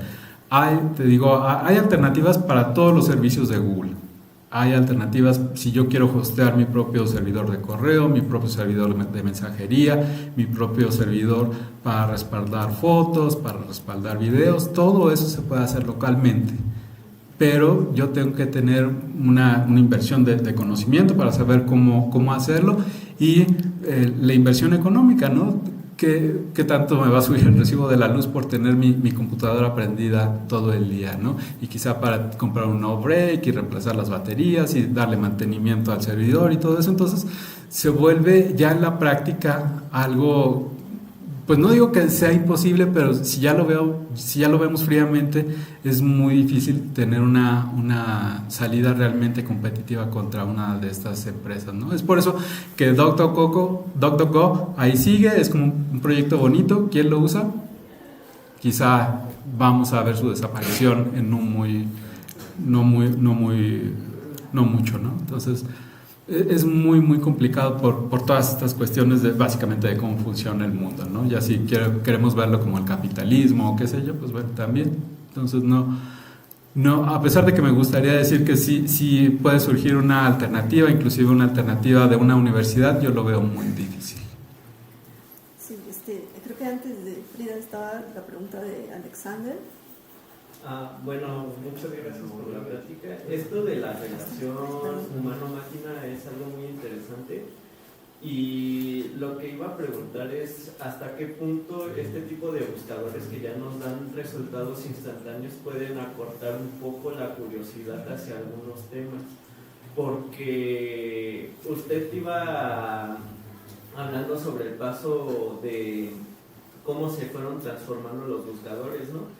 Y he escuchado que antes se le llamaba surfear en la web, porque no era como que te daba resultados instantáneos, sino que podías ir investigando, viendo diferentes páginas, y no te daba como un resultado concreto, sino que te mantenías como distraído buscando más y más cosas, ¿no? Y ahora, pues, con el paso de Google fue algo que instantáneamente ya te daba casi una respuesta, ¿no? De que, preguntas sobre arañas, y todo el tipo de arañas te lo daba Google. Y ahorita pues se está haciendo mucho más fácil con ChatGPT, y porque los resultados aparecen así. Y un sesgo que tenemos es quedarnos con el primer resultado en algunas ocasiones, ¿no? Y hasta qué punto ese tipo de curiosidad pues puede llegar a afectar como en algún tipo de investigación, o sea, porque ya no recurrimos a más cosas, sino que vamos a recurrir como un diálogo dentro con ChatGPT, y no vamos como que indagar en otro tipo de sitios, y no vamos a poder como sortear en otro tipo de cuestiones y todo este tipo de cosas. Sí, yo creo que la simplificación de las interacciones ha matado muchas de esas cosas, ¿no? ¿Por qué? Porque se busca la intención quizá última de crear mejores mecanismos de interacción, es que se obvien pasos para que la mayor cantidad de personas tenga acceso a esos recursos, ¿no? La intención de la interacción humano-computadora en sus inicios es liberar para que las computadoras se vuelvan herramientas, ¿no? ¿Por qué? Porque como les dije antes, era la computadora de la universidad, la computadora de la empresa. El uso de las computadoras estaba restringido a especialistas, que eran básicamente matemáticos, ingenieros eléctricos y quizá alguno que otro físico, nada más. Se tenía que tener ese nivel de expertise, ese nivel de entrenamiento para tener acceso a una computadora, y además el overhead de saber utilizar la computadora, ¿no? Si ya se fundió un tubo de vacío, cómo reemplazarlo; si ya se fundió este cable, cómo reemplazarlo. Entonces eso limitaba mucho el uso de estos recursos, ¿no? Yo tenía que pertenecer a una gran organización, tener un alto nivel de estudios para utilizar una computadora. Entonces, bueno, eso hacía que muy pocas personas tuvieran acceso a una, ¿no? Y conforme fue evolucionando la tecnología, se fue buscando que la mayor cantidad de personas posible, sin importar su edad, su nivel socioeconómico, su nivel cultural, su nivel educativo, tuvieran acceso a una computadora. Y eso ha hecho que se hayan abierto muchas posibilidades, ¿no? Pensemos que antes editar un libro o sacar un disco era también un proceso, bueno, sigue siendo un proceso muy, muy complicado, pero ahora si yo quiero escribir algo y simplemente tener el objetivo de que las personas lo lean, pues hay muchas maneras muy fáciles, gratuitas, de que yo puedo escribir un texto y soltarlo al mundo, ¿no? Lo mismo con música o algo así. Entonces, esa facilitación de recursos yo creo que ha sido muy positiva, pero sí debo de reconocer que ha matado muchas de las capacidades y de la curiosidad que tenemos, ¿no? Ya lo decía hace un momento, mis alumnos de primer semestre, bueno, los que voy a tener supongo en el semestre siguiente, los que tuve el semestre pasado, sí se notaba esta poca familiaridad que tenían de utilizar una computadora, ¿no? Les digo, de guardar un archivo, de exportarlo, etcétera, etcétera. Son tareas a los que ellos no están acostumbrados. Utilizan WhatsApp para guardar cualquier clase de documentos, inclusive en diseño gráfico, donde eso tiene, bueno, varias implicaciones, que cambia el formato de la imagen y demás. Entonces, sí ha pasado mucho de eso, sobre todo también por la regulación que tenemos de cómo se utilizan las herramientas tecnológicas hoy en día, ¿no? El Internet en los 90s, en los 2000s era tierra de nadie, todo se podía, cualquier persona podía poner cualquier cosa, se podía discutir cualquier cosa y nadie me iba a sancionar, nadie me iba a vigilar, inclusive aunque fueran cosas ilegales, fuera eso bueno o malo, ¿no? Y hoy en día, además de las regulaciones, parece que las comunidades van cerrándose más. Uno de esos ejemplos que tenemos es que antes había foros para todo, ¿no? Y los foros eran públicos, quizá estaban bajo la restricción de que yo me tenía que registrar, pero una vez que yo me registraba tenía acceso a todo. Ahora ya no existen los foros y están en comunidades de Discord. ¿Cuál es la problemática? Que ahora justamente la mayoría de los crawlers de Google no pueden acceder a los servidores de Discord. Entonces, si yo busco información de una comunidad muy específica, digamos de emuladores de videojuegos, y si la mayor cantidad de información o lo más actualizada está en un servidor de Discord, yo no me voy a enterar, porque necesito saber que existe y necesito saber que me acepten y necesito buscar. Además, Discord no está muy bien implementado para eso, no sé por qué ha funcionado tan bien. Para ello tengo que buscar entre el montón de información que está ahí. Entonces sí se ha restringido mucho en cómo navegamos por internet, ¿no? Cómo surfeamos en la web. Definitivamente ya no es libre, y con eso sí se han tenido el acotar esto de la curiosidad o cómo encontrarse por casualidad con temas nuevos o cosas nuevas, ¿no? Yo creo que eso también, si nuestro mecanismo principal va a ser a través de un agente de inteligencia artificial, yo creo que eso se va a cortar aún más. Sobre todo porque no la mayoría podría decir, pero sí muchos servidores están restringiendo que los crawlers, sobre todo de ChatGPT, no tengan acceso a sus contenidos, ¿no? Ya sea porque ellos mismos lo quieran explotar de manera comercial con otro agente, o porque ya tengan acuerdos, no necesariamente porque sean buenas personas. Entonces, ahí se vuelve todavía mucho más cerrado el conjunto al que tenemos acceso, ¿no? Ya no vamos a poder navegar libremente, sino simplemente lo que está bien visto por los mantenedores de esos agentes, ¿no?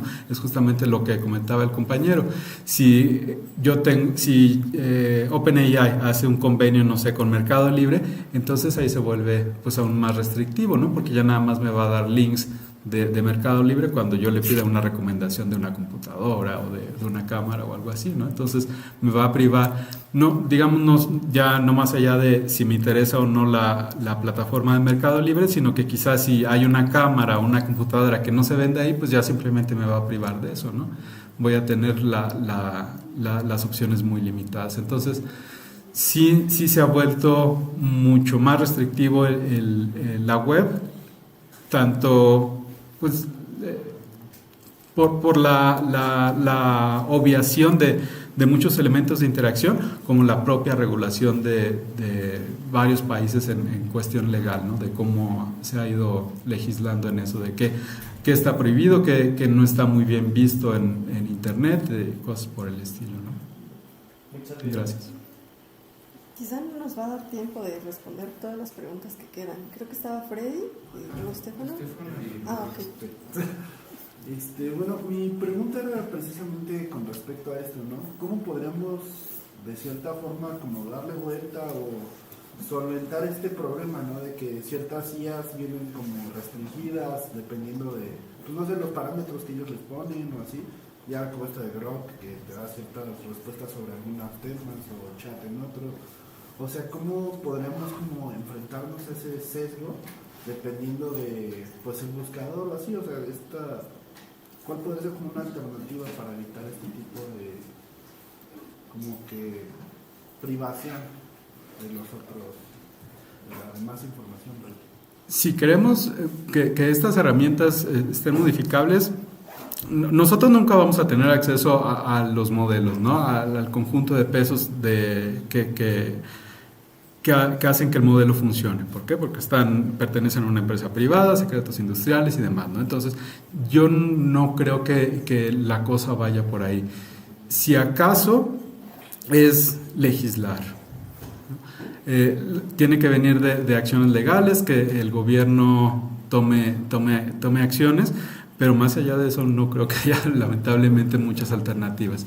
La alternativa es otra vez tener modelos locales, pero eso que implica tener el conocimiento de cómo hacerlo y también que, pues, por la misma naturaleza inclusive si tenemos, no sé, una supercomputadora como la de la UNAM, no se va a comparar a la infraestructura de una empresa privada, ¿no? Entonces, pues otra vez estamos en el modelo de que somos prisioneros del mejor servicio, mejor entiéndase como el que esté más disponible, el más popular, el menos costoso, qué sé yo, ¿no? Entonces no creo que haya alternativas realmente para nosotros modificar los mecanismos de esos agentes, ¿no? Más bien lo que nosotros tendríamos que hacer es desarrollar una capacidad crítica, ¿no? O sea, no es como que, como decía Alexis, que tengamos que hacer nuestra propia IA mexicana, porque pues entonces te cambias de una ideología a otra, ¿no? De unos sesgos a otros. O si usas DeepSeek, pues están los de los chinos, ¿no? Y pues tampoco es un régimen tan amable con sus ciudadanos. Pues sí, o sea, yo creo que más bien tendríamos que ser críticos, ¿no? No, como tú dices, pues verificar la información, no creernos la primera cosa que nos dice ni la búsqueda en internet, ni el libro, pero pues no sé, quizás es mucho pedirlo, ¿no? Pues sí, exactamente, porque es lo que les decía, ¿no? El problema de las tareas copiadas y pegadas no surgió con la inteligencia artificial. Entonces, pues sí, el problema es más profundo. Sí, justo, creo que está en la parte del usuario y no de la computadora. Luego estaba la pregunta de Freddy, sí. A ver si después nos da tiempo de la de Frida, quizá no lo siento. Sí, bueno, tiene que ver con un aspecto más técnico que he escuchado mucho, ¿no? El tema de la contaminación que genera, ¿no? El mantenimiento de estos centros de datos y todo eso. Supongo que debe existir una alternativa. Yo lo primero que pienso es en la energía nuclear, ¿no? Que igual tiene sus detalles, pero creo que es de las más eficientes que hay. Y es con respecto a ese tema de la eficiencia energética, y obviamente pues, debe existir las alternativas, y es lo que quiero saber, si actualmente hay esa alternativa, se está buscando. Y la otra es más como un poco fuera, en la periferia de este desarrollo de tecnología de la nube, y enfocado en temas de distopías, porque usted mencionó como que ya no están centradas tanto este tipo de desarrollo tecnológico a cubrir este tipo de servicios, porque va a llegar un límite y hasta ahí va a llegar, ¿no? O sea, el servicio se va a cubrir hasta cierto punto y ya. Pero yo lo que estaba pensando, y haciendo uso de esos ejemplos que hay en el cine y todas estas cosas, del uso por ejemplo, de la nube para cargar las conciencias. Por ejemplo, creo que es en Black Mirror, hay un capítulo que habla específicamente sobre cargar las conciencias, y otra serie que es como más animada, que habla de cargar los cerebros de los seres humanos. Aparte de que exista la inteligencia artificial, va a existir en este mundo distópico las inteligencias cargadas, o sea, los seres humanos, las conciencias cargadas en la nube. Y yo creo que no sé qué tanto, a lo mejor yo te decir pura ciencia ficción, pero no sé qué tan alejado esté de la realidad esos intereses, ¿no?, de las grandes corporaciones. Bueno, primero con esto último, no hay computadora lo suficientemente avanzada al día de hoy que, digamos, soporte algo que sea parecido a la capacidad de procesamiento de un cerebro humano, ¿no? Esto, si se puede la conciencia o no, pues bueno, eso ya es cosa más metafísica, ¿no? Pero simplemente, digamos, si queremos emular las conexiones cerebrales, el modelo neuronal a una computadora, no existe. Inclusive una supercomputadora hoy en día podría tener la capacidad de emular una red neuronal de un pequeño animal, quizá de un pequeño insecto. Entonces, ese es el límite que tenemos hoy en día, ¿no? No existe una computadora que podría emular un cerebro humano, no por la capacidad simplemente, ¿no? Ya más allá de otra cosa, es un límite duro técnico, ¿no? Y de las cuestiones ambientales, hay esta imagen de que cada vez que le pedimos algo al ChatGPT es como si desperdiciáramos un vaso de agua, ¿no? No es tan así, no digo que tampoco sean muy ecológicos. El problema, al menos hasta donde yo lo entiendo, porque pues tampoco no es mi área la energía, no viene de la capacidad del suministro eléctrico. Ahí no está el problema del impacto ambiental de los data centers, que no es exclusivo de la inteligencia artificial, es el enfriamiento. Obviamente, pues si se requiere mucho poder de procesamiento, hay mucho consumo de electricidad, eso que trae, leyes de la termodinámica, se desperdicia por calor, ¿no? Hay mucho calor que disipar, mucho.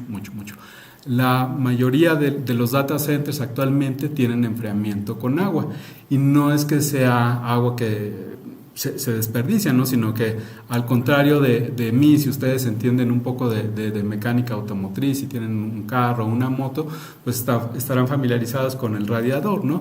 Un radiador tiene agua que va circulando, que hace que se enfríen ciertas cosas, no sé exactamente qué, pero algo que se enfría. Es el mismo principio para los data centers. Está un bucle de agua que se va recorriendo, se va calentando, de acuerdo, pasa con todos los diversos procesadores y GPUs y demás cosas, se enfría y eso libera calor, ¿no?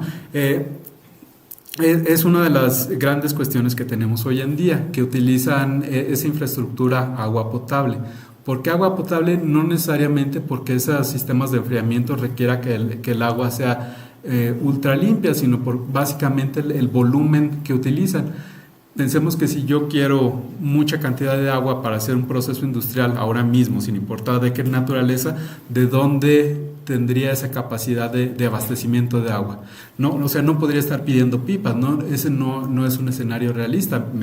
¿Cuál es la única cosa que me suministraría esa cantidad de volumen de agua? Es la red potable, ¿no? No hay otra alternativa. Entonces es básicamente lo que pasa en eso, se conectan a la red de agua potable y es como van utilizando el agua, ¿no? Les digo, no es que se desperdicie, pero simplemente pues no hay nada a prueba de agua, ¿no? En el mundo absolutamente no hay nada a prueba de agua, entonces hay fugas, está la evaporación natural, está la contaminación, porque obviamente pues como no hay nada a prueba de agua, el agua va erosionando los materiales de las mangueras, de los radiadores, se va contaminando, eso hace que quizá ocurran pequeños incidentes como que el agua se va cargando electrónicamente de iones, ocurren cosas como se me olvidó la palabra, pero el punto es que esto causa más fugas, ¿no? Porque se van deteriorando los materiales, entonces hay que meter agua nueva, ¿no? En los sistemas más viejos, esa agua simplemente era consumir más y como se fuera desapareciendo, digámoslo, pues simplemente consumiendo más, ¿no? Hoy en día hay, por ejemplo, una supercomputadora que creo que está, no sé si en Quebec o en Vancouver, que es de esa universidad, tiene conectado en las instalaciones adyacentes una clínica que también depende de la universidad.